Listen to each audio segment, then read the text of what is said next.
Assalamualaikum warahmatullahi wabarakatuh. Selamat datang untuk teman-teman peserta yang sudah hadir hari ini. Saya ucapkan selamat bergabung dan selamat mengikuti coaching class ataupun webinar kelas yang hari ini kita adakan. Teman-teman, tentunya kegiatan ini berkaitan tentang kegiatan yaitu adalah One Village, One YouTuber bersama beberapa pemateri yang tentunya sangat menarik untuk kita kulik lebih dalam bagaimana pengetahuan dan informasi yang mereka bisa berikan ke kita tentunya teman-teman ya. Tidak lupa saya juga ingin menyampaikan ke teman-teman sekalian bahwa kegiatan ini tentunya akan dilakukan secara live di TV Desa dan juga di GTTV. Jadi buat teman-teman sekalian yang mungkin memiliki kerabat saudara yang tidak memiliki akses webinar ini, teman-teman bisa sharekan linknya untuk bisa ditonton bersama-sama. Baik teman-teman sekalian, tidak lupa saya juga ingin mengingatkan bahwa kegiatan webinar ini disponsori langsung oleh Bakti Kominfo. Jadi buat teman-teman sekalian mungkin bisa untuk tetap menyiapkan virtual background-nya. Jadi kita sudah sediakan linknya di kolom chat. Teman-teman bisa download saja dan bisa manfaatkan virtual background-nya agar bisa terlihat lebih baik lagi tentunya teman-teman ya. Nah baik, di sini sudah hadir beberapa narasumber kita tentunya. Di sini ada Pak Rahmat Wirasena Suryo. Selamat bergabung Pak. Halo Mas Tio, kabar? Sehat Halo Pak. teman-teman sekalian. Alhamdulillah, ya baik. Buat salah satu narasumber kita yang juga tidak kalah keren ya, di sini ada Bapak Taufik. Selamat pagi Pak. Pagi, Assalamualaikum warahmatullahi wabarakatuh. Iya, kita belum bocorin ya teman-temannya mereka ini dari mana, ketentuannya spesialisnya apa, mungkin teman-teman sudah bisa baca ya. Kalau teman-teman melihat yang namanya poster yang sudah kita share melalui sosial media, tapi nanti kita bakal ulik lagi lebih dalam. Kenapa kita perlu hadirkan di sini Pak Rahmat? Dan juga tentunya kenapa kita perlu hadirkan di sini Pak Taufik Arisandi.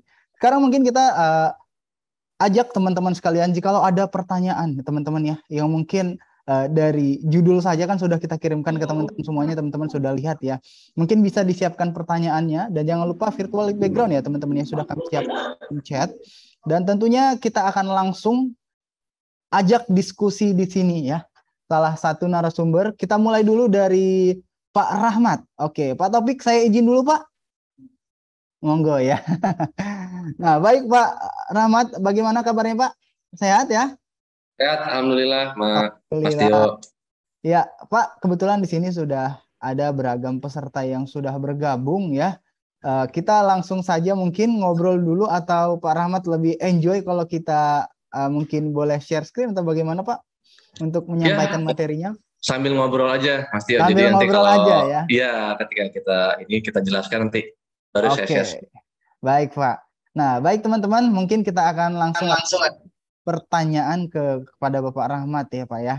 Nah, kan sesuai dengan poster ataupun kemarin kita sudah ngobrol, sebenarnya teman-teman saya sudah ngobrol dengan Pak Rahmat bahwa hari ini kita akan membahas tentang bagaimana teman-teman bisa memanfaatkan channel YouTube tentunya ya. Dengan adanya channel YouTube, 0 subscriber, tapi teman-teman bisa mendapatkan income. Nah, kita ngobrol lebih lanjut lagi. Nah, Pak Rahmat mungkin bisa dijelaskan lebih dalam terkait hal tersebut ya.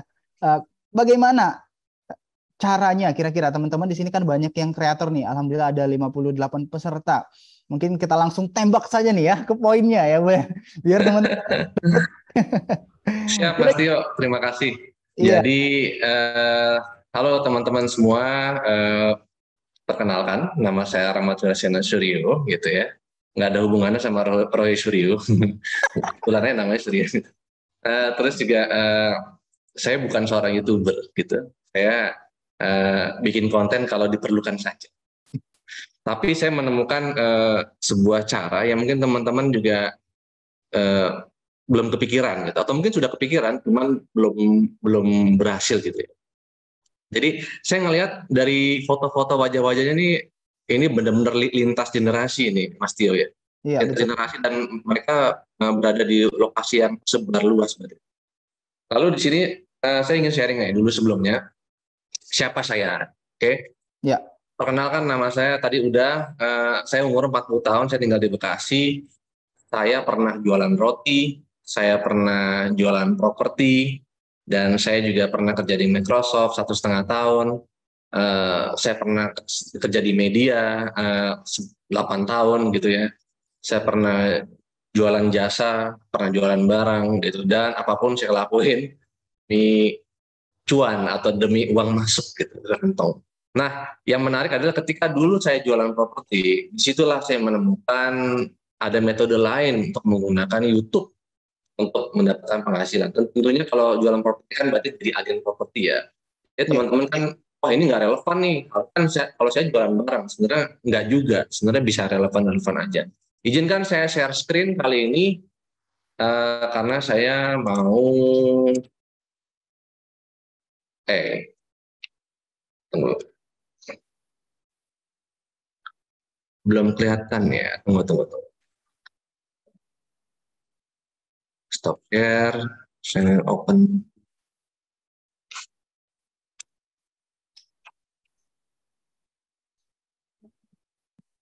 Saya share screen. Oke, kelihatan open board saya? Sudah Pak, sudah kelihatan. Iya. Jadi ini papan tulis saya, Mas Dio, mohon maaf. Iya, monggo. Jadi yang orang tahu adalah ketika menjadi seorang YouTuber. Mohon maaf tulisannya jelek karena saya emang lulusan ceker ayam di sini. Nah, di sini seorang YouTuber ada dia biasanya bikin konten.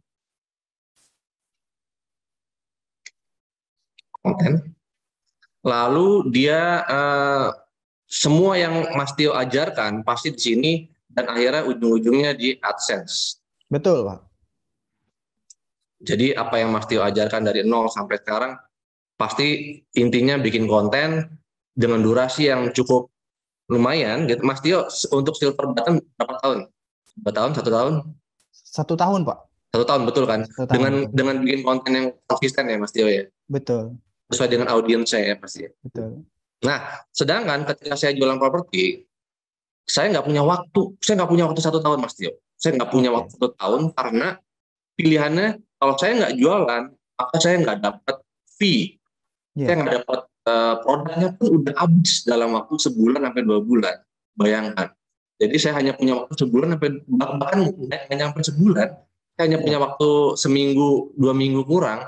Gimana caranya? Saya punya jalur lain menggunakan YouTube-nya. Saya hapus R-nya karena bukan YouTuber yang teman-teman ketahui, di sini R-nya nggak ada, berarti YouTube aja. Gimana caranya?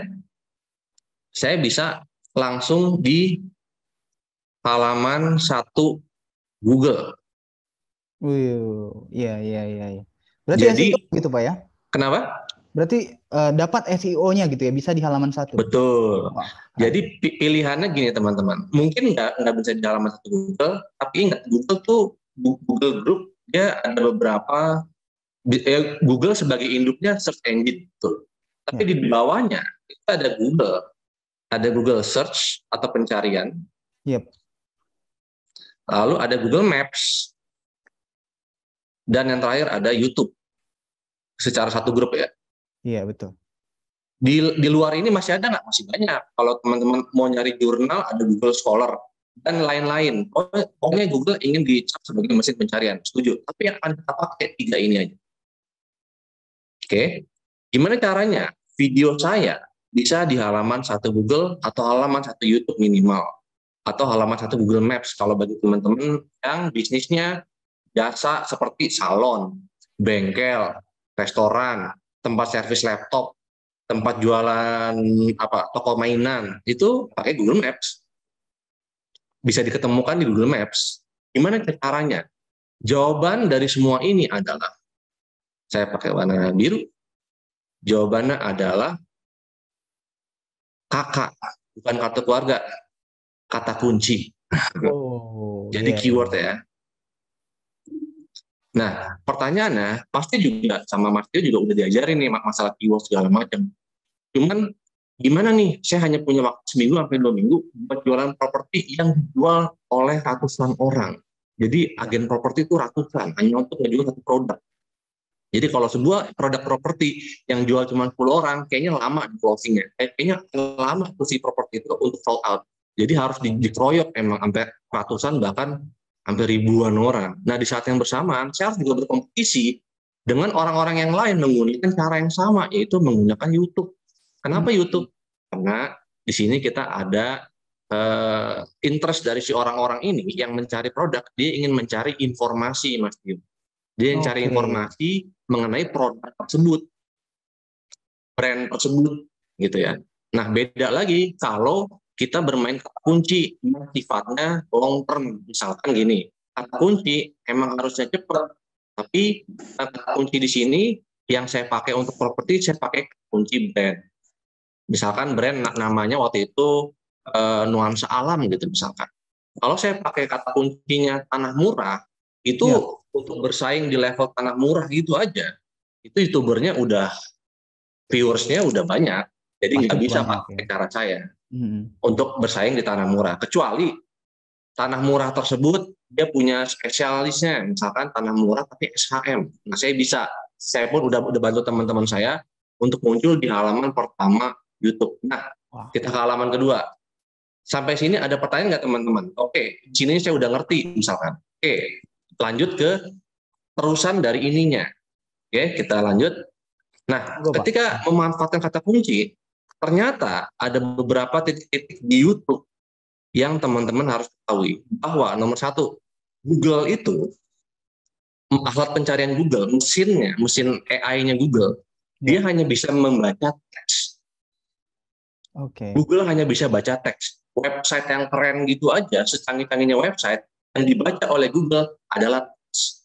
Sehingga kita harus maksimalkan semua yang berbentuk teks. Contohnya, jadi kalau kita ngomongin website ya, tapi saya langsung aja, kita ngomongin YouTube.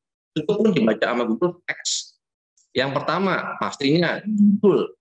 Kata kunci harus ada di judul. Dua, deskripsi. Pastinya teman-teman udah pada tahu nih, udah pada paham ini.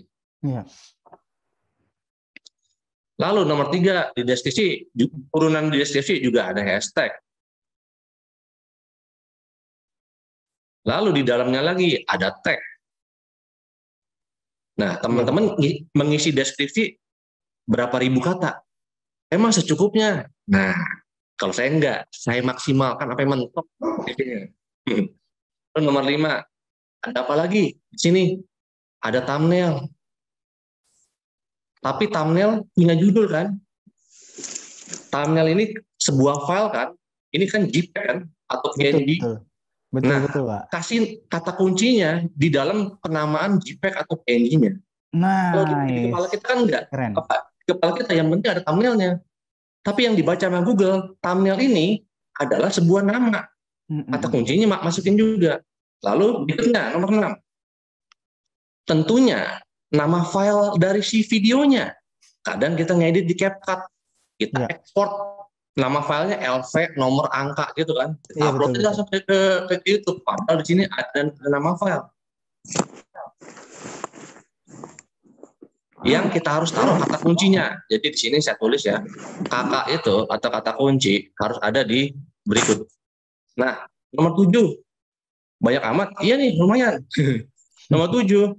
Nah, ini baru di luar dari semua tadi, Google bisa mendeteksi apa yang kita omongkan di dalam video. Makanya dia bisa mendeteksi, AI-nya bisa mendeteksi bahwa lagu Anda ada copyright-nya karena bisa dideteksi baik voice recognition atau mungkin di dalamnya ada music recognition tadi. Tapi kita juga bisa masukin di kata kunci di dalam video. Jadi kalau kita jualan, anggaplah saya mau jualan kue nastar yang kalau Lebaran memuncak gila. Nah, saya akan ngomong dalam video, bagi Bapak dan Ibu yang ingin belajar cara bikin kue nastar, jadi saya akan sebutkan kata kunci di dalam video. Berupa apa? Berupa voice. Jadi saya sebutin voice-nya di dalam video. Kata kuncinya saya sebutin di dalam video. Jadi minimal ada 7 hal ini yang harus kita maksimalkan. Tapi di luar ini, kita jangan lupa nomor 8-nya, yaitu apa? Nomor 8, termasuk yang terpenting juga di luar ini, yaitu dari nama channel. Kok nama channel? Kan nama channel apa nama saya? Nama channelnya kan nama brand saya. Iya, kalau kalian mau jadi YouTuber jalur content creator. Jalur yang selama ini diajarkan oleh Mas Tio. Saya mengajarkan kalian juga bisa bikin channel kedua yang fokus ke produknya. Jadi nama channelnya, misalkan kalian mau memberdayakan UMKM di, let's say di Bekasi, saya tinggal di Bekasi. Jadi saya akan bikin Nama channel saya adalah UMKM Bekasi Official. Suka-suka saya dong. Suka-suka saya.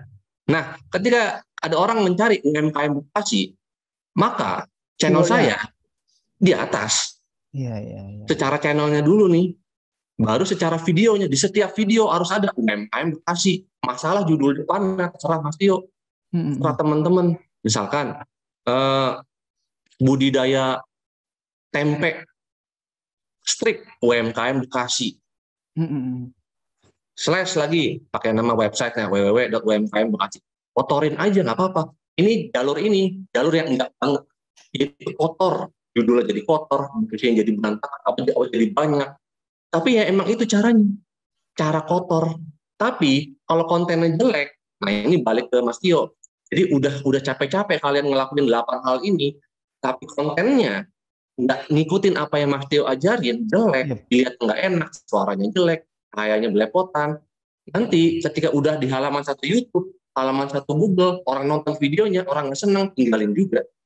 Oke. Akan drop. Jadi ujung-ujungnya ini hanya untuk muncul sekali, 2 kali di halaman pertama YouTube, di halaman pertama Google. Tapi kalau konten yang kalian bikin nggak bermanfaat, jelek, nggak informatif, akan drop. Orang akan mental, bounce rate-nya tinggi, sama aja. Orang nonton sedikit, ini mah jelek kontennya. Orang nggak akan senang juga. Gitu. Jadi ini cuman beberapa trik yang saya lakuin ketika saya jualan properti. Maka saya akan pakai nama channelnya sesuai dengan brand properti tersebut. Kalau kalian mau main kata kunci sesuai yang orang cari, misalkan saya mau cari jasa servis laptop, pasti saya nama channelnya akan pakai jasa servis laptop pasti. Bukan pakai nama Mr. Rahmat. Karena Mr. Rahmat belum terkenal. Nanti pelan-pelan saya naruh brand saya di belakang judul, di belakang channel, di belakang deskripsi dan seterusnya.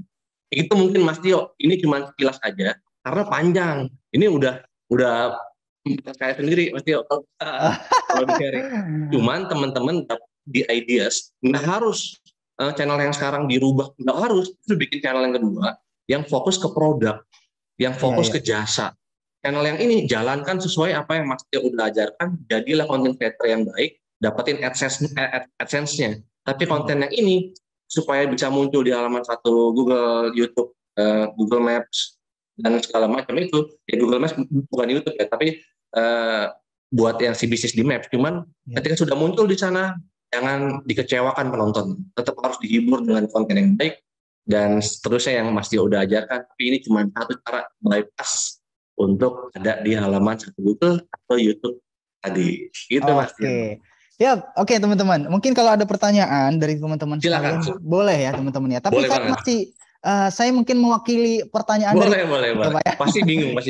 Iya, mungkin ada yang masih bingung karena sebenarnya Pak, saya mau sampaikan juga. Teman-teman tadi mungkin Pak Rahmat udah cerita ya, Pak Rahmat ini latar belakangnya apa yang dikerjakan oleh beliau. Tetapi perlu saya sampaikan ke teman-teman sekalian, Pak Rahmat ini adalah spesialis digital marketing di Getty Incubator. Jadi buat teman-teman kalian, maka Pak Rahmat ini sebegitunya ya untuk menjelaskannya sedetail itu dan bisa menjabarkan step by step kalau teman-teman ingin mendapatkan proses untuk video teman-teman ataupun mungkin blog ataupun mungkin cerita yang teman-teman buat di Google itu bisa muncul di pencarian teratas dan mungkin bisa dipercaya oleh audiens. Nah, itu yang dilakukan oleh Pak Rahmat karena kebetulan Pak Rahmat ini praktisi, khususnya ahli lah ya untuk di bidang khusus di bidang digital marketing. Nah, tadi Pak Rahmat juga Pak. Mungkin saya bahas beberapa kasus yang lagi rame. Sempat diwawancarai juga untuk Pak Menteri Joni Plate ya, bahwa sebenarnya beliau itu mengatakan untuk teks itu bisa diblokir gitu Pak ya. Tapi faktanya ternyata kalau untuk angka itu tidak bisa ya Pak ya. Untuk angka iya nggak bisa untuk di search ya, jadi tidak bisa diblokir ataupun mungkin kalaupun kita libatkan angka di judul itu tidak berfungsi ataupun tidak berperan ya Pak ya. Oh, ini maksudnya kita ngomongin situs judi online ya, yang dibilang sama si Johnny Plate. Betul, kadang kan teman-teman ini kan membuat angka juga di judulnya. Nah, apakah itu berperan? Tadi kan Bapak bilang kalau teks itu bisa dibaca oleh Google. Nah, misalnya UMKM Bekasi itu bisa dibaca. Nah, gimana kalau angka? Itu gimana Pak? Mungkin silahkan. Angka gini. Kalau teman-teman niatannya bikin channel YouTube atau website atau yang lainnya untuk tidak dideteksi oleh si mesin filtering atau si cybernya pemerintah, ya iyalah pakai aja angka. Karena pada dasarnya gini, di balik mesin pencarian atau di balik si tim cybernya pemerintah, dia kan mencari berdasarkan apa yang orang ketik kan. Iya. Apa yang orang ketik kan huruf semua kan. Iya.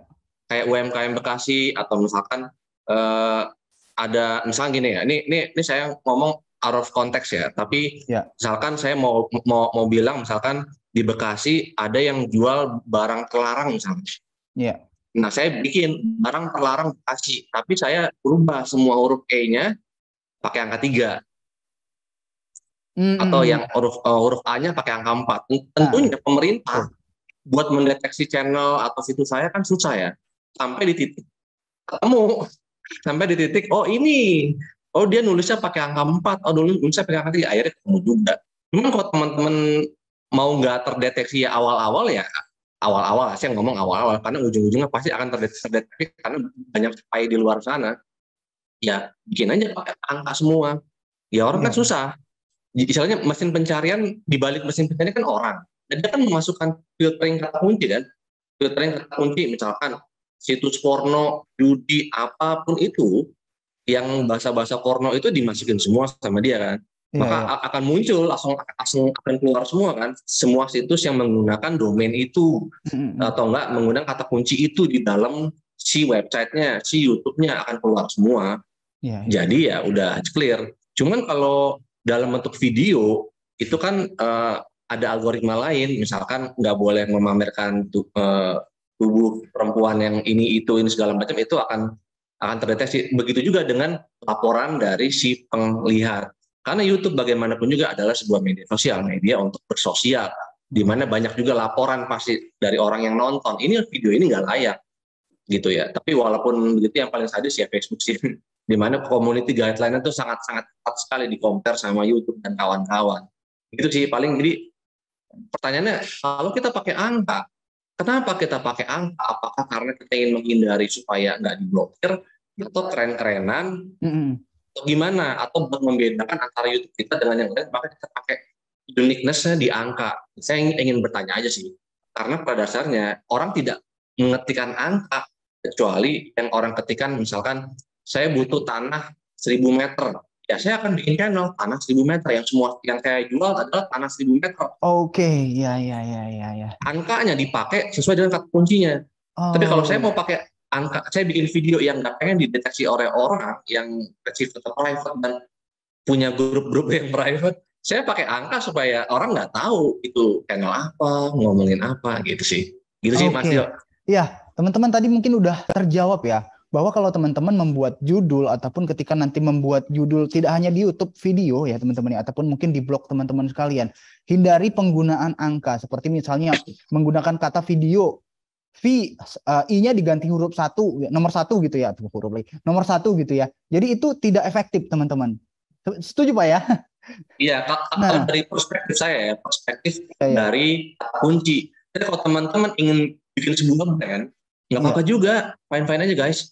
Tapi ingat, orang tidak ngetikin video itu dengan V1DO, nggak begitu. Jadi nggak kedetek lah punya kalian, kasarnya begitu. Sampai di titik kalian main jalur branding, jalurnya content creator, yang nggak masalah brand kalian apa, asal kalian udah viral, asal kalian udah dicari orang dan orang senang konten kalian, ya kalian akan naik juga.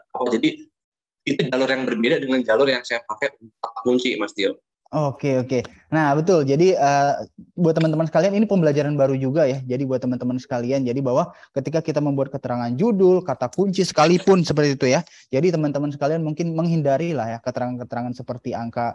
Misalnya kalau mau jual ataupun membuat judul seperti jual tanah 100 meter, buat aja keterangan huruf teman-teman ya 100 meter gitu. Jangan perlu ada angka di situ, karena nanti ketika di pencarian SEO teman-teman akan sulit untuk keterangan video kalian itu muncul di video paling teratas. Itu menarik Pak, menurut saya keren sekali. Tapi tadi kan kita bahas nih Pak ya, sempat bertanya ya, bagaimana teman-teman kreator ini kira-kira ya, dengan adanya pengetahuan teman-teman tadi kan sudah kita kasih pemahaman tuh bagaimana agar mereka tuh muncul pencarian teratas. Bagaimana mereka bisa mendapatkan penghasilan? Nah, ini lebih deskriptif lagi saya tanya. Dari hasil nama ataupun video mereka itu sudah muncul di pencarian teratas. Ketika muncul di pencarian teratas, gimana nih Kak kita bisa dapat penghasilan? Nah, mungkin Bapak bisa menjawab? Siap. Jadi kembali ke skill kalian ya teman-teman, misalkan ya. Ini di luar dari kalian senang bikin konten di YouTube, kalian juga senang bikin website, atau mungkin kalian juga senang, saya udah kepalang jadi content creator, dari sini apa yang bisa saya manfaatkan gitu kan. Ya kan? Nah, ketika udah seperti itu, misalkan saya bisa ngedit video, saya bisa syuting video, ya kan Mas Tio? Nah, kalau saya udah bisa ngedit dan syuting video, mungkin saya bisa bikin channel YouTube yang kedua. Saya tulisnya jasa syuting video, jasa bikin video, misalkan begitu. Bisa pakai cara itu, atau kalian mau main pakai cara yang satu lagi.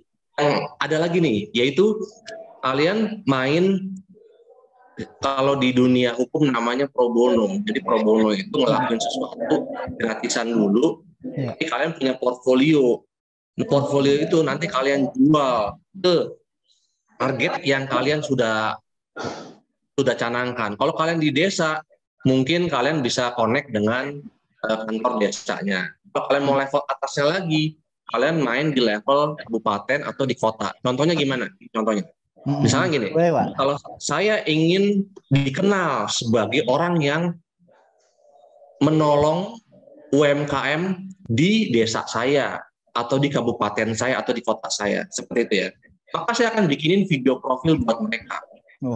Tapi nama channel saya adalah tadi UMKM desa ini, atau UMKM kota ini, atau ini. Kenapa sih Kak? Kenapa bilang UMKM Indonesia aja? Guys, jangan kebesaran targetnya. Target itu harus smart. Smart itu artinya harus bisa dihitung, harus bisa dilakukan, harus bisa objektif, harus jelas. Karena kalau kalian targetnya kebesaran, ntar kalau nggak nyampe, kalian udah down duluan. Mendingan kalian kuasain desa kalian dulu. Di desa kalian, apa yang bisa diangkat? Banyak yang bisa diangkat. Contoh, di desa kalian biasanya suka ada profil-profil yang menarik. Gitu. Contohnya, misalkan ada petani, dia yang mendorong anaknya supaya kuliah di tempat yang lebih baik dari dia. Bahkan si petani ini dia nggak kuliah kan, jadi dia kerja keras segala macam. Yang penting anak saya harus kuliah. Banyak banget kan di Indonesian Idol misalkan, yang diangkat adalah profil orang tuanya seorang petani, misalkan seperti itu. Ajak ngobrol aja, Pak, Bapak anak di mana sekarang? Oh, anak saya kuliah di luar negeri. Wah, luar biasa, bisa diangkat nih. Seperti itu misalkan begitu. Atau mau main yang level tadi di UMKM. Makanya di level UMKM atau UKM, kalau kalian angkat, bikin 5-10 video profil yang durasinya 1 menit aja, nggak usah panjang-panjang. Lalu kalian colek dinas UMKM kabupaten, dinas UMKM kota. Jadi kalian menjadi perpanjangan tangan mereka, dapat tuh job. Kalau mau seputar content creator. Kalau kalian mau job yang lain, saya maunya jasa bikin website, jasa jualan online, misalkan begitu. Ya bikin channel jasa jualan online. Tadi ada dari kota Pariaman misalkan. Jasa jualan online Pariaman, kota Pariaman. Nanti kalau udah kalian bantu orang sekitar itu, di videonya udah lumayan profilnya, baru kalian colek lagi si Pemkotnya, si pemerintahnya. Saya selalu mengajarkan di kelas saya, bantuin orang bikin Google Maps sih sangat sederhana, bikinin Google Maps. Jadi Google Maps itu kita bisa bikin bisnis kan teman-teman, kita bisa daftarin sebuah lokasi, di desa pun juga bisa kan, balai desa, kita bikinin Google Maps yang balai desa. Lalu di ada apa lagi, ada alun-alun misalkan, atau ada apa, saya teman-teman saya nggak tahu, ada tempat wisata misalkan, air terjun apa, dibikinin Google Maps-nya. Kalau belum ada, kalau belum ada kita bikinin, lalu kita videoin, guys, gini, saya sudah bikin Google Maps segala macam. Lalu yang dicolek siapa? Google. Kita colek Google-nya aja. Hey Google, saya adalah lulusan OVOY dan kerjaan saya sekarang menggunakan alat Anda, menggunakan tools Anda buat menaikkan supaya teman-teman di daerah saya bisa go digital dari sisi Google Maps, dari sisi Google Sites, Google bikin website gitu ya, Google Sites. Ini materi panjang nih. Atau bikin video tapi menggunakan Google Tools misalkan, bikin video di YouTube misalkan. Ya, atau enggak train the trainer. Jadi teman-teman udah dapat ilmu YouTube, kalian bikin kelas aja lagi, bikin train the trainer, kalian ajarin guru-guru sekolah buat kelas bikin YouTube. Minimal dapatlah uang buat transportasi kasarnya gitu. Tapi uang besarnya nanti ketika kalian nyoleksi Google, hey Google, saya berperan besar nih di desa saya, tolong dong saya disupport. Ntar Google akan balas, oh oke, kamu dari desa mana? Desa X, oke. Ya kamu butuh apa? Dukungan apa gitu. Dan segala macam. Intinya dari hal yang kecil kalian bantu sekitar, bikin impact yang besar di desa kalian. Jadi kata kuncinya adalah bikin impact, creating impact di desa kalian yang nanti baru kita colekin dinas-dinas yang ada di desa, kabupaten, kota, provinsi, dan seterusnya sampai kementerian. Itu sih Mas Tio. Oke, teman-teman, itu ya tadi ya sudah diajarkan oleh Pak Rahmat, udah di-share nih, udah dibagi juga informasinya. Bahwa pertama ya, tadi sudah saya buat catatan nih Pak ya, bahwa teman-teman kalau ingin mendapatkan penghasilan ya, jadi hanya 0 subscriber gitu ya, tapi teman-teman mungkin sedikit viewers juga, tapi saya pengen dapat penghasilan. Saya juga di daerah, gimana caranya?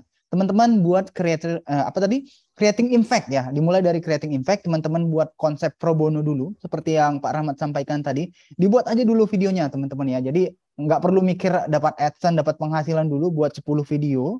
Lalu buat channel UMKM dari daerah kalian. Ataupun mungkin kalau teman-teman mau jual jasa videografi mungkin, ataupun jasa desain mungkin, website mungkin, teman-teman buat aja dulu 10 video dan bantu UMKM yang ada di daerah teman-teman sekalian. Nah, ketika itu sudah teman-teman buat, jangan lupa buat yang namanya Google Map-nya. Biar teman-teman terdeteksi daerahnya gitu Pak ya. Iya. Nah, setelah teman-teman sudah buat yang namanya Google Map-nya, teman-teman sudah punya videonya, jangan lupa dicolek Google ataupun colek pemerintah daerah teman-teman. Mau itu pemerintah kabupaten ataupun mungkin camat ya, teman-teman bisa colek. Teman-teman adalah perpanjangan tangan dari UMKM ataupun jasa web ataupun jasa pembuat video. Itu bisa menjadi pundi-pundi rupiah untuk teman-teman yang tinggal di desa.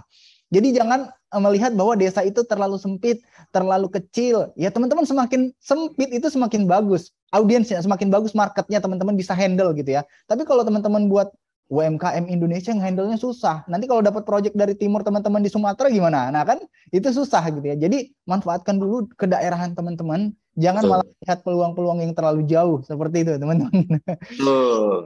Jadi dari desa kita, kalau desa kita udah maksimal, udah nggak ada lagi yang bisa dioptimalkan, which is harusnya nggak mungkin terjadi ya, akan selalu ada hal yang baru.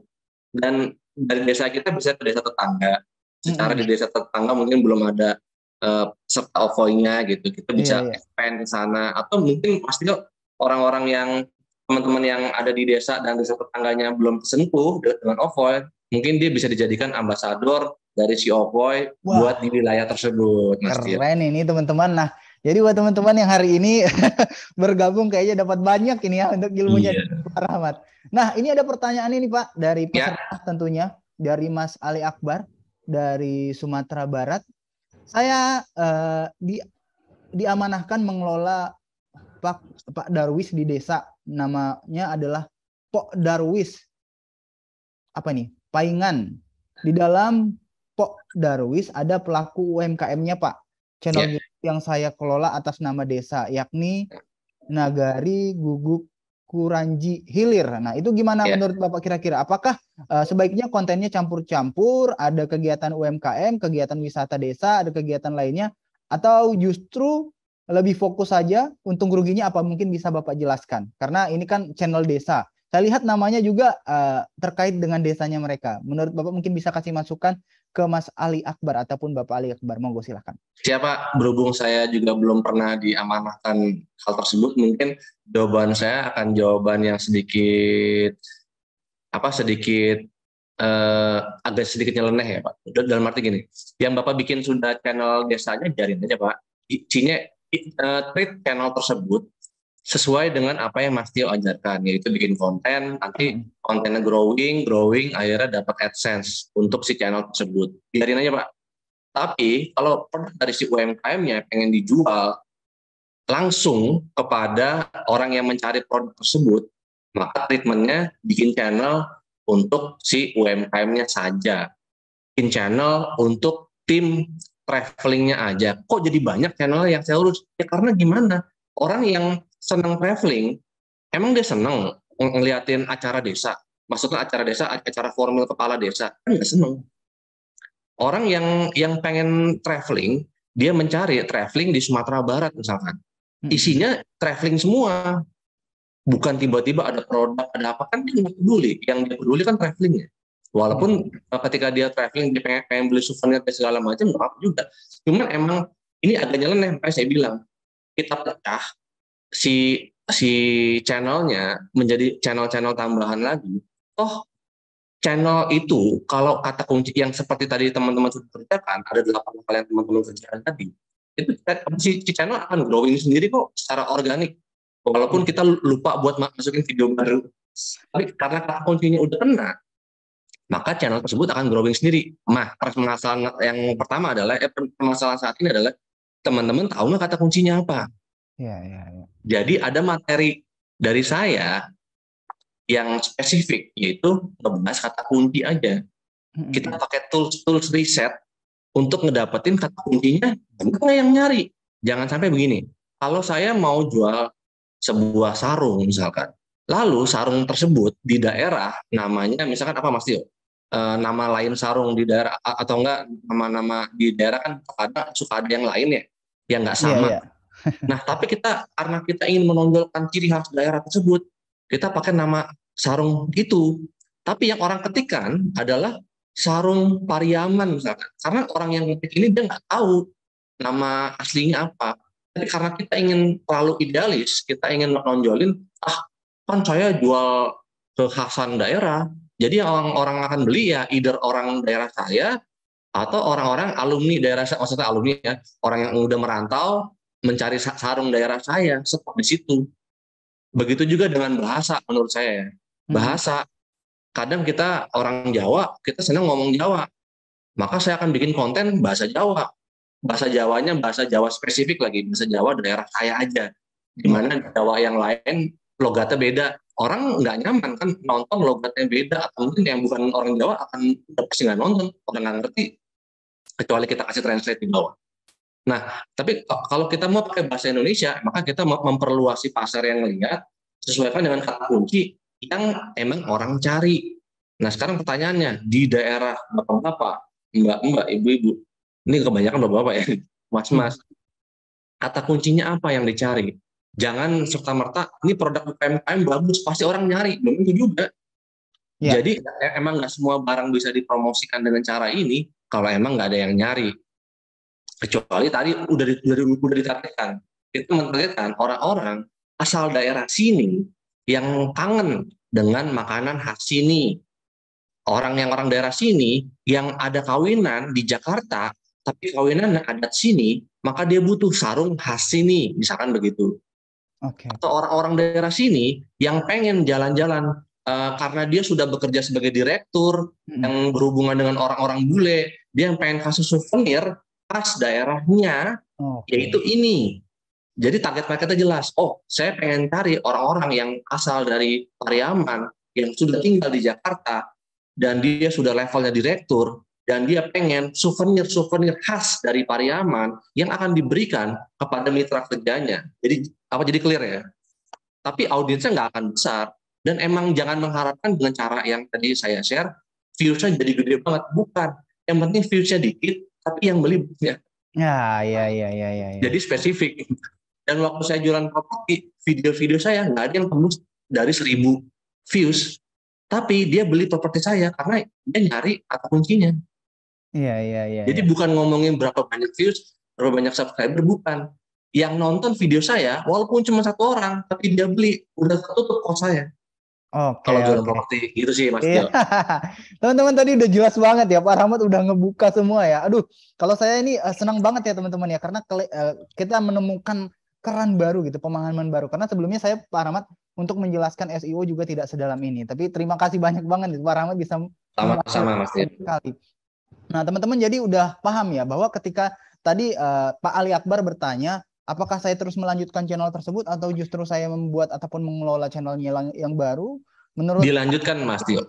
dilanjutkan ya. Jadi dilanjutkan dengan metode yang Mas Tio udah ajarkan, yaitu metode growing channel dan akhirnya dapat AdSense. Karena itu kan channel desa ya.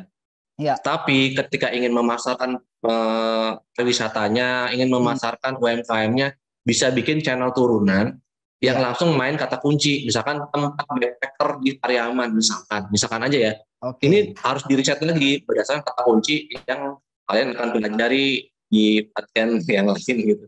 Karena kalau emang nggak ada yang nyari backpacker di Pariaman, nggak usah dibikin juga, nggak usah dipaksain juga gitu, kecuali memang demand-nya ada. Karena kan dalam dunia marketing kan ada dua ya, ada market push, ada market pull kan. Market pull itu kan apa yang orang cari kita tarik, kita kerjakan. Sedangkan market push adalah mendorong sebuah produk ke dalam pasar yang sebelumnya orang nggak kenal. Contohnya Gojek mendorong sebuah aplikasi yang sebelumnya nggak ada, orang diedukasi. Nah, proses edukasi itu lama. Sedangkan kalau pakai cara saya nggak punya waktu buat mengedukasi orang. Saya hanya membutuhkan, saya hanya bikin apa yang orang butuhkan gitu. Oke. Nah, tadi Pak Ali semoga terjawab ya bahwa tadi Pak Rahmat sudah menjawab semua secara detail, secara rinci. Semoga bisa dipraktekkan, dibuatkan channel turunannya gitu ya. Agar nanti mungkin sama-sama Bapak-bapak bisa lebih mendapatkan yang namanya ya cuan-cuan baru lah ya dari channel teman-teman yang sesuai. Di luar AdSense ya.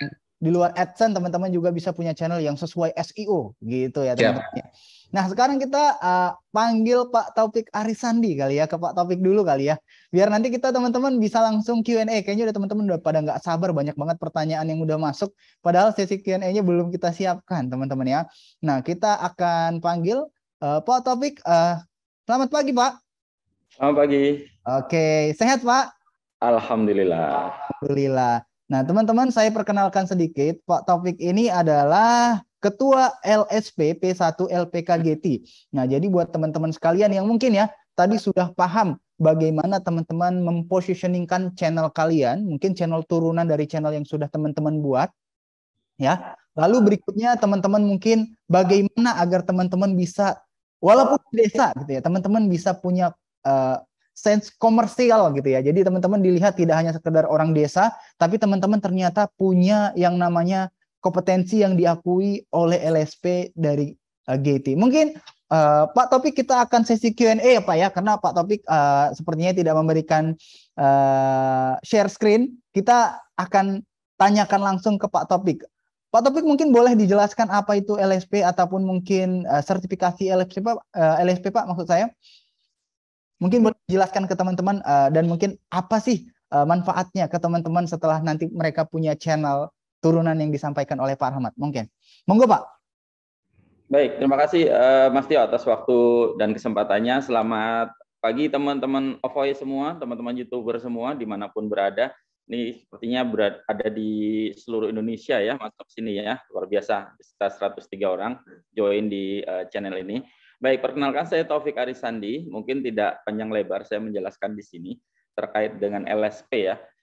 Sesuai dengan singkatannya yaitu LSP, Lembaga Sertifikasi Profesi. Jadi untuk saat ini sesuai dengan arahan dari Presiden itu untuk saat sekarang di era industri 4.0 sekarang bukan lagi adu ijazah tetapi adu skill, sehingga diperlukan keterampilan dan skill serta kompetensi yang diakui oleh negara. Jadi sekarang ini bukan zamannya lagi apa ijazahmu, berapa nilaimu segala macam, tapi sekarang sudah dalam tahapan adu keterampilan dan adu skill serta kompetensi. Sehingga bagi teman-teman yang mungkin secara pendidikan kurang beruntung ya, belum terima ijazah S3 misalkan SD SMP SMA ya nyebutnya ya. Nah, itu jangan berkecil hati ya, karena sekarang zamannya sudah era dunia kerja dan dunia usaha, sekarang sudah era industri 4.0. Jadi mereka tidak melihat lagi secara ijazah terakhirnya apa, tapi lebih kepada kompetensi Anda apa. Nah, untuk itulah makanya hadir yang disebut dengan lembaga sertifikasi profesi yang membantu keterampilan serta kompetensi teman-teman semua yang memiliki kompetensi khusus yang tidak kita tidak melihat latar belakang pendidikannya, tapi lebih kepada kemampuan serta kompetensi secara pribadi. Seperti itu, Mas Tio.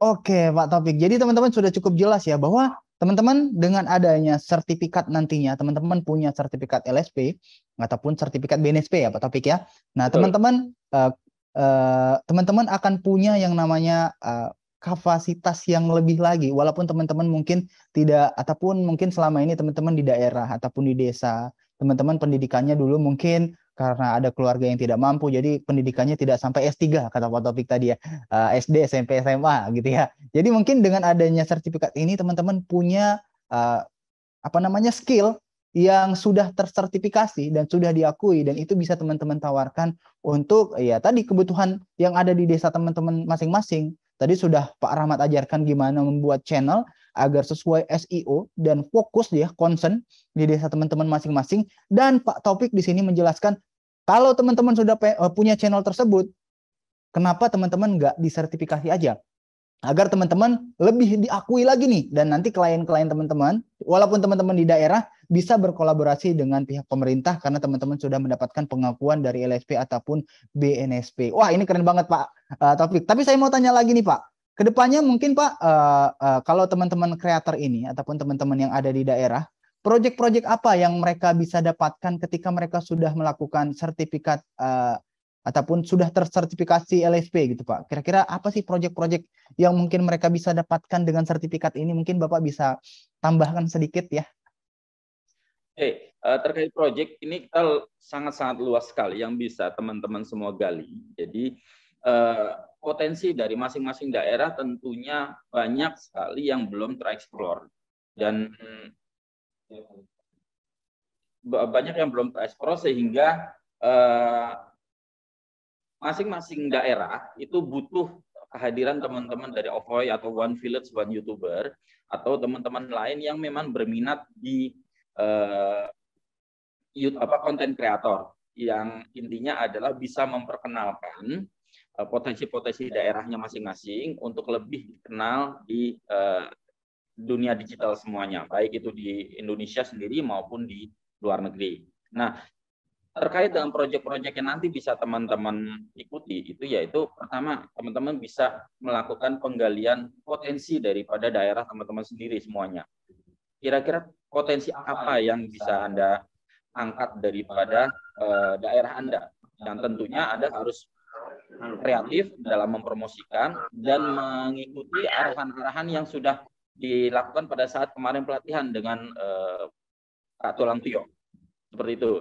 Nah, berikutnya teman-teman juga bisa berkolaborasi juga dengan pemerintah daerah setempat. Nah, tentunya mereka juga butuh promosi ya. Mereka terlalu konsentrasi terhadap proses-proses politik atau proses pekerjaan sehari-hari sehingga dia tidak tahu bagaimana cara mempromosikannya. Nah, kehadiran teman-teman inilah berkolaborasi dengan mereka, ajas manfaat dari mereka, bantuan dana dan bantuan segala macam ya, halnya entah itu UKM, entah itu produk-produk yang nanti akan Anda hadirkan untuk Anda promosikan. Nah, sedangkan Anda hadir dengan kompetensi Anda ya, kompetensi Anda untuk mempromosikan apa yang Anda punya daripada produk-produk di daerah Anda yang bisa Anda promosikan di dalam channel-channel Anda. Seperti itu. Wow, keren sekali. Ternyata Pak Taufik ini menjelaskannya juga sangat sederhana, jadi teman-teman saya yakin sangat paham ya. Nah, teman-teman, itu dia teman-teman. Ketika teman-teman sudah punya sertifikat LSP, teman-teman sudah punya sertifikat BNSP, teman-teman kliennya nggak hanya sekedar swasta ya, teman-teman mungkin bisa garap UMKM di daerah kalian, nggak hanya seperti itu. Pak Rahmat udah ngajarin tadi gimana positioning kalian itu fokus di yang namanya konten SEO agar channel tersebut atau video tersebut muncul di pencarian teratas. Lalu teman-teman manfaatkan sertifikat itu agar bisa berkolaborasi dengan lembaga-lembaga yang ada di desa ataupun di daerah teman-teman, ataupun seperti mungkin camat ataupun mungkin pemerintah daerah gitu Pak ya. Nah, jadi ini keren sekali teman-teman, tapi mungkin saya akan tanyakan lebih dalam karena di sini ada ada yang tanya juga di sini Pak Taufik. Kira-kira Pak, gimana cara kita agar bisa mendapatkan yang namanya sertifikat BNSP ataupun bagaimana agar kita bisa mengikuti sertifikasi LSP? Mungkin Bapak bisa jawab dari Mbak Siska Ramadhani. Ya, monggo Pak. Oke, kalau teman-teman yang di sekitar Jabodetabek bisa datang ke LSP Getty, ya, itu ada di Great Western Resort di Tangerang. Kita akan melakukan sertifikasi di sana, ya, langsung secara offline. Namun bagi teman-teman yang di luar daerah itu bisa mencari LSP yang terdekat di kota Anda, seperti itu. Tapi kalau misalkan memang Anda berada di Jakarta, kebetulan kita sudah memberikan pelatihannya, maka kita bisa memberikan sertifikasi langsung setelah pelatihan. Demikian.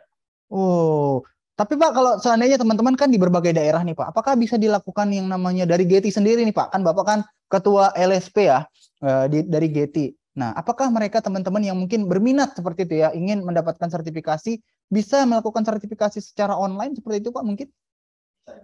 Bisa juga Pak? Ya, wow. sertifikasi secara online.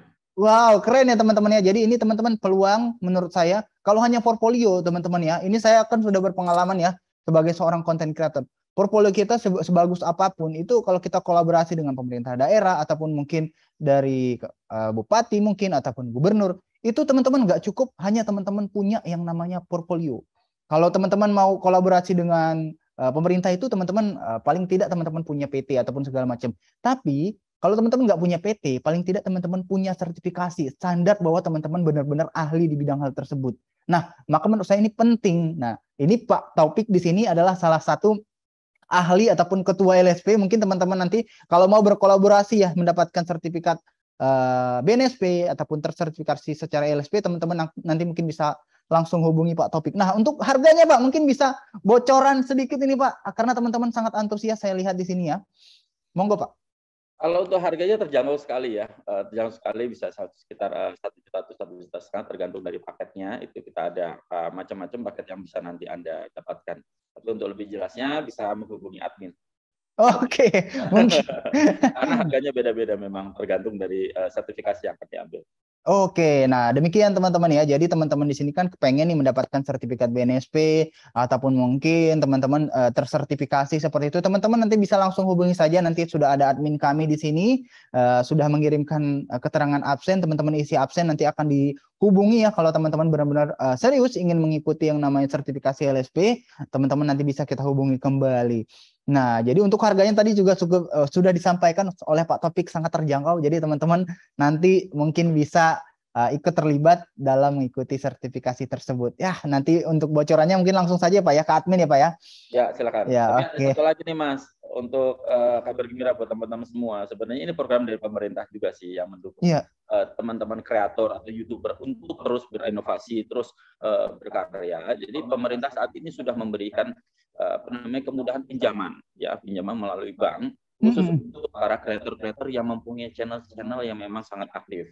Dan itu juga bisa dijadikan jaminan ya Bang untuk mendapatkan pinjaman. Seperti itu. Jadi tergantung dari teman-teman semua dalam meningkatkan konten kreator masing-masing.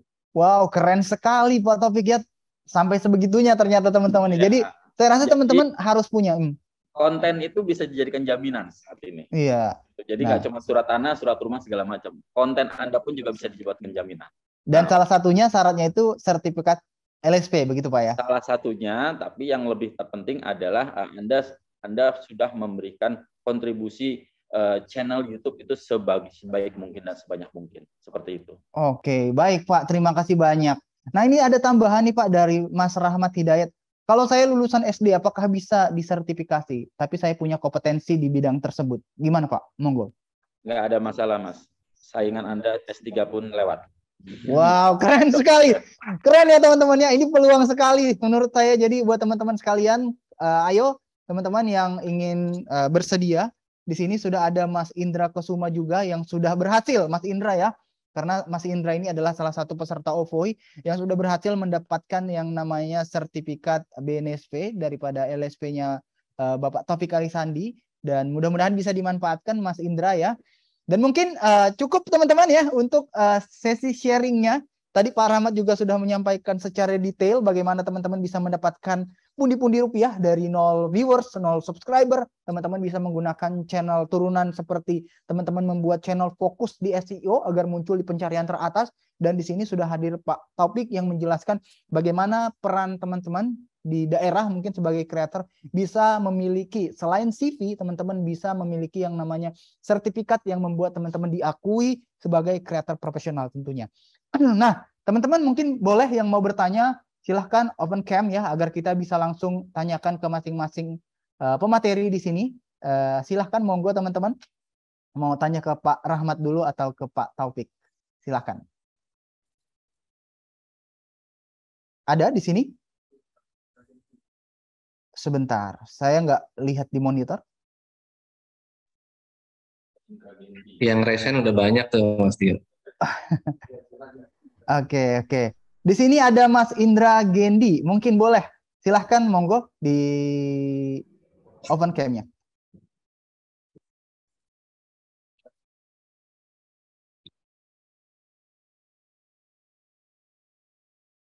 Ada? Bisa? Oke, mungkin yang lain ya. Kita ganti dulu. Ada Ibu Sumini dari Trenggalek. Monggo, silahkan. Open cam-nya kalau ingin bertanya. Waduh. Tangan-tangan misterius. Tangan-tangan misterius ya. Tangan-tangan misterius ya. Oke, yang lain mungkin dari Rangga Chandra. Monggo, silahkan. Ya, terima kasih. Mohon maaf, saya pakai desktop, nggak ada webcamnya. Nggak apa-apa ya. Monggo, Pak. Iya, tadi kan Pak Rahmat jelaskan apa yang cara-cara yang organiknya ya. Ya. Itu kalau yang berbayarnya seperti apa dan impact-nya bakal bagaimana gitu. Itu saja. Terus yang satu lagi buat Pak Taufik, saya kan pernah lihat ads tuh ya di Getty Incubator. Itu kan ada yang LMS juga ya untuk apa pelatihannya. Jadi pelatihannya Pak, betul. Yang apa Getty Incubator itu yang 335.000. Oh iya, itu kelas reguler ya? Iya. Oh, itu maksudnya apa? LMS kan ya, bukan? Iya, itu LMS bukan kelas sertifikasi. Oh gitu, berarti bukan dari LSP, tidak ada ya sertifikasinya? Jadi gini, boleh saya bantu ya Pak Taufik ya Pak? Monggo Pak. Jadi LSP itu tidak memberikan pelatihan teman-teman. Jadi LSP itu lembaga sertifikasi. Jadi tugasnya adalah mengakses teman-teman yang sudah dinyatakan lulus dari pelatihan sertifikasi. Pelatihannya adanya di LPK Getty. Nah, jadi kalau teman-teman mau disertifikasi harus ikut pelatihan dulu. Pelatihan sekitar 2 hari gitu ya. Ngebahas materi-materi yang akan diujikan gitu sih teman-teman. Seperti. Oh baik, terima kasih Pak Rahmat jawabannya. Terima kasih Pak. Terus tadi pertanyaan apa? Maaf, jadi lupa. Yang tadi kan cara Pak Rahmat kan yang organik kan. Nah untuk yang berbayarnya nanti dijelaskan lebih lanjut apa bagaimana gitu. Oh, yang berbayarnya sebenarnya dia masuknya ke Google Ads. Jadi Google Ads buat video. Saya pun juga pernah ngelaksanain itu dan enaknya gini. Enaknya Google Ads-nya YouTube atau YouTube Ads lah kita sebutnya. YouTube Ads itu kita bisa naruh di atas video orang lain. Dalam arti kita bisa spesifik nih. Kalau ternyata audiens kita adalah audiensnya Raditya Dika atau audiensnya si Deddy Corbuzier misalkan, kita bisa pilih video yang mana yang Deddy Corbuzier yang kayaknya cocok sama kita nih. Nah kita iklannya hanya di atas video itu, terus video itu aja. Jadi secara placement di atas video itu aja yang udah dilihat misalkan 8 juta orang gitu yang lihat si video tersebut gitu. Cuman memang kalau kita spesifik seperti itu ya ada keterbatasan. Atau kita main, yang penting audiens saya tinggal di daerah mana, terus umurnya berapa, dan dia suka dengan video apa gitu ya. Dan itu bisa kita targetin dan pelan-pelan dengan cara itu views-nya pasti naik sih. Views pasti naik, subscriber juga pelan-pelan juga akan naik. Cuman cara tersebut harus ditindaklanjuti dengan ketika orang suka dengan iklan kita, maka dia akan lari kemana. Jadi nggak cuma suka aja gitu. akan kita larikan kemana. Maksudnya dilarikan adalah kita butuh website sebagai tempat landing page untuk informasi lanjutan. Video kan pendek ya, dia bisa panjang juga sih untuk di ads ya. Cuman kadang orang nontonnya hanya 30 detik, atau 1 menit, lalu ketika diklik mau lari kemana. Nah ini yang akan diajarkan di kelas digital marketing, karena teman-teman perlu ngerti cara bikin website minimal. Gitu. Dengan teman-teman ngerti fungsinya seperti itu. Saya kasih contoh dikit. Teman-teman sering lihat kan ada orang jualan motor di mall atau di masjid, bahkan di depan masjid ya. Ada jualan motor, jualan mobil, ya kan teman-teman ya. Nah, ketika kita pengen beli motor atau mobilnya, kita akan nyamperin mas-mas atau mbak-mbaknya, Mbak, showroomnya di mana? Pertanyaan sederhana, karena kita pengen tahu kalau ada apa-apa, saya harus kemana? Sama, website itu adalah showroom di mana kita bisa aja ngiklan di Instagram, iklan di YouTube, iklan di Facebook, dan lain-lain. Tapi ketika orang klik, kita harus mendaftarkan dia di dalam showroom kita. Jadi supaya dia nyaman. Oh, showroomnya ini. Oh, yang punya sih ini. Oh, Pak Nanda Darvian tuh seperti ini mukanya. Oh, Mbak Siska tuh seperti ini. Mbak Siska Ramadhani tuh seperti ini mukanya. Makanya nggak heran restoran-restoran zaman dulu foto keluarganya dipampang tuh kan. Oh, Anda kalau makan di sini, Anda nggak akan keracunan tikus kok. Kasarnya begitu. Ini kita udah turun-menurun restorannya seperti ini. Itu semakin lama dan semakin berdiri sejak tahun. Apa nggak betul berdiri dari tahun 1900. Itu padahal restorannya sudah bangun dari tahun itu turun-menurun sehingga Anda ada emotional benefit kan. Kalau kita makan di restoran itu, kita makan sesuatu yang otentik. Wow, itu ada rasa kebanggaan. Nah seperti itu, website pun juga sama, harus ada tentang kami. Kami itu siapa sih? Jadi ketika kita jualan, enak, ada historikalnya. Oh ternyata barang yang saya beli ini misalkan, ternyata dibikin oleh ibu-ibu dari desa di Pariaman. Jadi ada historical altarnya, karena ingat, orang kadang beli barang, nggak cuma beli spesifikasinya aja, nggak cuma beli barangnya bagus atau tidaknya saja, tapi juga beli emotional benefitnya. Dia ada rasa, oh kalau saya beli barang kamu, saya turut membantu teman-teman yang ada di desa. Oh saya turut membantu ibu-ibu janda yang ada di desa B misalkan begitu. Atau anak-anak yang ada di desa C misalkan begitu. Jadi ada emotional benefit. Seperti itu sih teman-teman. Itu bisa diceritakan hanya di website. Karena di tempat lain scatter pastinya, pecah-pecah. Oke. Nah demikian ya untuk Bapak tadi yang bertanya. Semoga terjawab pertanyaannya, Pak. Ya, terima kasih. Tadi Pak Rangga ya, terima kasih Pak Rangga untuk pertanyaannya. Nah di sini ada Mas Nanda Darvian, mungkin kalau ingin bertanya silahkan open cam-nya Mas. Ya, Assalamualaikum Pak Rahmat. Waalaikumsalam. Waalaikumsalam warahmatullahi wabarakatuh. Yang saya mau tanyain, kalau misalkan sekarang kan sudah banyak market yang ada di YouTube Shorts atau video-video pendek lainnya, Pak. Ya. Kalau video YouTube biasa kan biasanya yang lebih in-depth lah gitu ya. Kalau misalkan kita mau implementasikan trik Bapak yang tadi itu, mungkin nggak sih Pak, benefitnya bisa sama nggak? Atau mungkin kalau misalkan video pendek itu bisa kita lempar juga gitu ke platform yang lain, misalkan di TikTok atau di Reels, Facebook, Instagram, kayak gitu Pak. Terima kasih Pak. Siap, terima kasih Pak Nanda atas pertanyaannya. Jadi ini berdasarkan sharing pengalaman aja ya Pak, dan berdasarkan apa yang diomongin oleh si channel YouTuber Gadgetin yang ngebahas handphone. Ya dia ngomong, saya bikin channel YouTube terpisah, isinya short semua, engagementnya tinggi, tapi closing atau tetap saya nggak dapat AdSense apa-apa.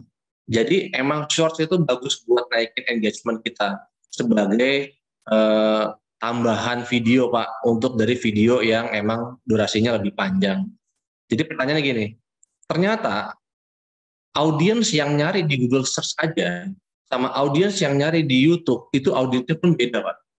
Jadi ada orang mencari data atau mencari informasi di Google Search karena dia ingin baca, dia ingin versinya in-depth, mendalam. Sedangkan yang di YouTube dia versinya pengen langsung jam. Kenapa? Karena YouTube bisa lompat ke bagian yang pentingnya aja gitu. Apalagi shorts. audiensnya beda lagi pasti. Orang yang lihat shorts, dia hanya pengen lihat yang lebih pentingnya lagi, yang cuma dalam sekian detik aja gitu. Itu audiensnya beda. Dan emang itu nggak bisa dipungkiri, itu by generation base emang terpecah seperti itu. Makanya TikTok laku banget karena anak zaman sekarang nggak seneng dengan yang bertele-tele. Pengennya langsung on point aja, 15 detik. Ngomong. Justru ini yang digaungkan orang zaman dulu, Pak. Kita bikin pidato 1 jam bisa, Pak. Ngomong aja. Ngalung ngidul. Tapi giliran, ya tolong bikin pidato 2 menit ya.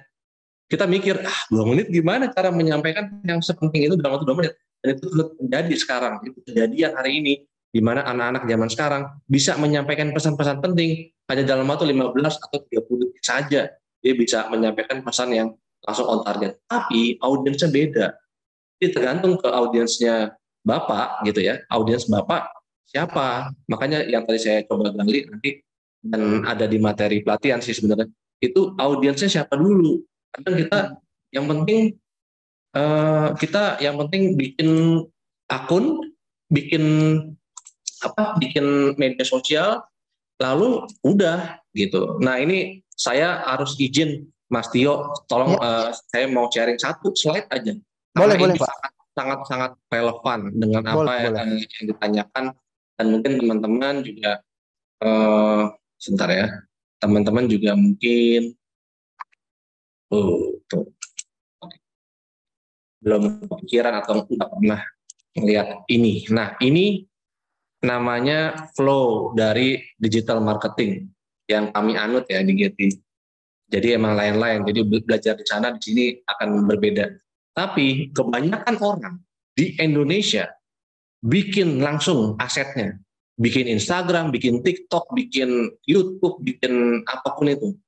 Dia bikin kontennya yang iklan, ujungnya di iklan ya. Salah ini. Ketika di iklan dia boncos, dia nyalain tim kontennya. Kamu kontennya nggak bagus sih. Atau dibalikin lagi, kamu sih channelnya salah. Padahal dia nggak ngelakuin ini, riset kata kunci. Dan dia nggak ngerti fundamentalnya bahwa audiens yang A adanya di Facebook, audiens yang B adanya di TikTok, misalkan begitu. Karena kita sadar aja, TikTok rame, ayo kita bikin TikTok. Tapi audiensnya nggak di situ. Jadi kita sembarang aja bikin langsung lompat nomor 3, bikin konten iklan ujung-ujungnya. Apalagi TikTok, iklannya mahal banget. Sehari harus 200.000 minimal. Jadi mahal banget. Sedangkan kalau kita mengerti flow ini, kita akan kuasain dulu yang ini. Yang apa sih media sosial di Indonesia? Yang mana yang saya cocok? Kenapa orang mau jualan online? Apa mau beli barang online? Itu semua dibahas. Dan terkadang orang lompat sekali lagi ke nomor 3 karena dia nggak ngerti 1 dan 2. Akhirnya dia salah, dan selanjutnya boncos, dan selanjutnya mencari materi di YouTube kenapa kita boncos, dan akhirnya berkeluh kesah dan menyalahkan toolsnya. Iklan di Facebook mah rugi, iklan di TikTok mah boncos, nggak bisa, saya nggak bisa kemarin. Iyalah, orang langsung lompatin TikTok dan seterusnya. Mohon maaf nih, lompat-lompat materi karena pertanyaannya sangat relevan dengan yang tadi sampai. Oke, terima kasih Pak untuk jawabannya, Pak. Dari Mas siapa tadi ya? Sudah hilang nih namanya. Ananda tadi. Mas Ananda ya, Mas Ananda. Oke, terima kasih Mas Ananda ya. Semoga terbantu. Nah, itu tadi teman-teman. Jadi teman-teman harus paham dulu mana yang didahulukan. Kalau dari Pak Rahmat tadi itu adalah fundamentalnya. Lalu teman-teman memahami konten teman-teman, targetnya siapa audiensnya, itu harus teman-teman fokuskan terlebih dahulu. Semoga membantu teman-teman sekalian ya.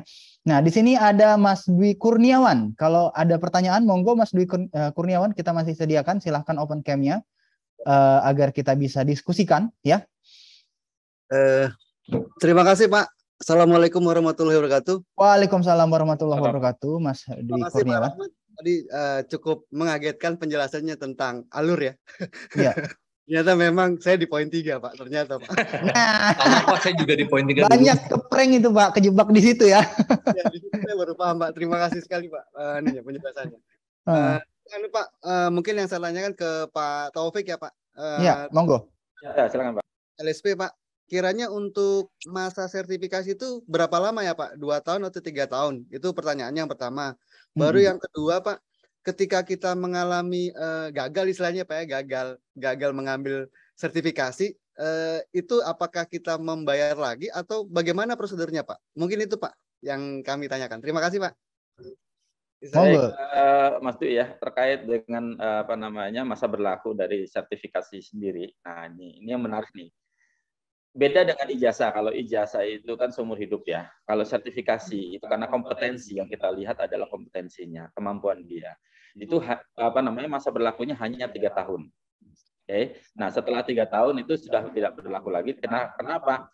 Otomatis dia harus melakukan kompetensi ulang lagi. Apakah memang kompetensi yang dia miliki itu update atau tidak? Karena kan kita tahu sendiri bahwa sekarang setiap ilmu itu memiliki updating atau perubahan-perubahan yang signifikan.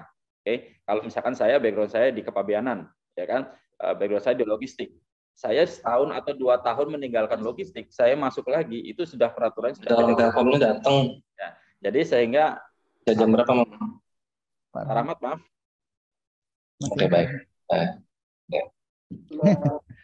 Bocor ya. Mohon maaf Pak, gimana Pak? Maaf. Ya, mau di-mute dulu Pak, maaf. Oke, jadi untuk masa berlaku sertifikasi itu hanya 3 tahun. Jadi setelah 3 tahun kita renew lagi, kita nyebutnya adalah RCC. Oke, jadi kita lakukan lagi kompetensi atau sertifikasi ulang seperti awal, seperti itu. Nah, kalau tadi ada pertanyaan, kalau misalkan gagal ya, gagal gimana nih Mas maksudnya? Misalnya nggak lulus nih Pak, misalnya nggak, gitu. Kira-kira gimana tuh Pak? Misalkan tidak lulus, diputuskan belum kompeten. Iya. Kalau untuk kompetensi itu kan kompeten dan belum kompeten. Iya. Putusannya seperti itu, bukan. Apakah bayar lagi gitu Pak? Enggak, itu nggak bayar lagi. Kita ulang lagi. Jadi ulang asesmen aja Pak? Jadi nggak perlu bayar lagi ya? Aja nggak perlu bayar lagi. Wow, keren ini. Keren sekali ya, ternyata tidak perlu bayar lagi, ulang dari awal. Ya, tapi di LSP yang sama tentunya. Iya, tapi materi sama dong. Nggak boleh materi lain, tentunya pasti akan di asesmen ulang dengan asesor yang baru. Begitu Mas Dwi Kurniawan. Semoga terjawab pertanyaannya, dan beberapa teman-teman mungkin sudah menyiapkan pertanyaan juga di kolom chat, mungkin akan kita bacakan, ataupun ada yang mau bertanya lagi silahkan teman-teman ya, karena kita masih punya waktu 15 menit lagi agar kita akhiri materinya. Oke, kalau tidak ada lagi pertanyaannya, mungkin saya yang akan tanyakan ke Pak Rahmat dulu di sini ya, karena menurut saya ini penting banget untuk teman-teman sekalian. Nah Pak, ini kan kita udah semakin, perkembangan teknologi sudah semakin masif gitu. Nah, kadang kita ini kan sumber daya manusia ataupun SDM yang di daerah ini kan sulit bersaing lah dengan tentunya teman-teman yang tinggal di kota, yang akses internetnya aman gitu ya. Nah, yang tidak hanya mereka itu akses internetnya aman, networking mereka juga sangat baik gitu, karena mereka tinggal di pusaran kota seperti itu, mendapatkan privilege bagus lah menurut saya yang dari kota ini. Nah, menurut Bapak, bagaimana kita menginisiasi sebagai kreator dari daerah, karena kita ini tentunya kan harus concern ya, seperti tidak bisa banyak memilih seperti itu, mungkin terlalu banyak pilihan, mungkin terlalu banyak hal yang kita lihat ini juga bahaya buat kita karena kita di daerah.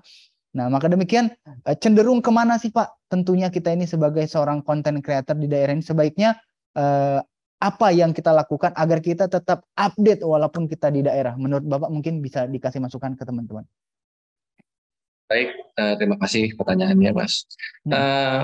Daerah, kalau kita ngomong daerah, pasti dari teman-teman juga ada yang bilang, wong di daerah saya aja seminggu udah pasti mati lampu kok. Iya, atau di daerah saya aja koneksinya kurang bagus gitu kan. Dan perjuangan, saya salut sekali dengan teman-teman di daerah yang dengan berbagai kendala seperti itu dan masih semangat gitu untuk bikin konten dan segala macam, bahkan ingin berusaha untuk tetap update gitu. Jadi saya sekali lagi saya salut sama teman-teman sekalian, dan saya yakin teman-teman sekitarnya pasti akan membuahkan hasil gitu ya. Nah, bagaimana kita bisa update?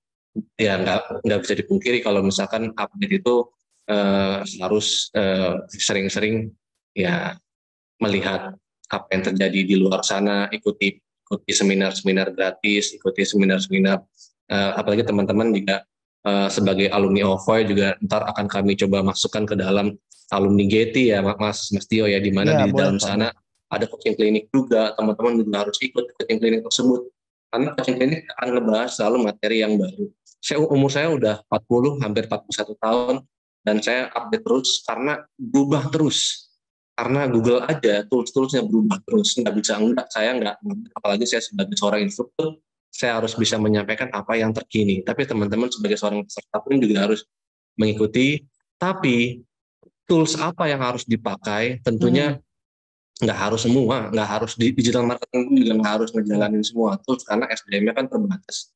SDM terbatas juga berimbas kepada waktu yang terbatas, ujung-ujungnya tools yang bisa dipakai pun terbatas. Daripada kita coba install semua aplikasi, kita pakai semua aplikasi, ujung-ujungnya nggak terawat juga, ibarat kayak rumah ada sarang laba-labanya, kan orang juga malas berkunjung, atau ada toko-toko di mall tapi sarang laba-laba, debuan, orang nggak mau berkunjung juga, jadi ujung-ujungnya ya kita balik ke apa yang kita kuasai. Kalau kita ujung-ujungnya hanya bisa YouTube dan WhatsApp, ya itu aja yang kita pakai. Bahkan sekarang udah disiapin semua tools-tools di luar sana. Gimana caranya? Saya tetap bisa jualan via WhatsApp, tapi orang yang belinya bisa dikirim barangnya pakai COD misalkan untuk di selling daerah tersebut ya, atau pembayarannya bisa menggunakan pihak ketiga yang multi payment, dalam arti bayarnya bisa pakai e-wallet, e-money, atau bisa pakai transfer, bisa pakai virtual account, bisa pakai pay later atau apapun itu bisa jadi opsi yang baik sekali. Jadi makin ke sini saya melihat tren ke depan itu bukan seberapa canggihnya sebuah tools, tapi seberapa canggihnya kita sebagai seorang penjahit yang bisa menjahit antara tools A dengan tools B, kita gabungin cukup 2 tools aja, itu udah cukup powerful. Tentunya yang lain adalah rumus personal branding. Teman-teman ingin dikenal sebagai siapa? Apakah teman-teman ingin dikenal sebagai orang yang peduli dengan petani, peduli dengan pedagang, peduli dengan UMKM, atau peduli dengan masyarakat, gitu? Ingin dikenal sebagai siapa? Tentunya tak kenal maka saya. Gimana caranya supaya bisa dikenal? Ya mulai aja dulu. Nah, kalau kata Pak Obed kan gitu.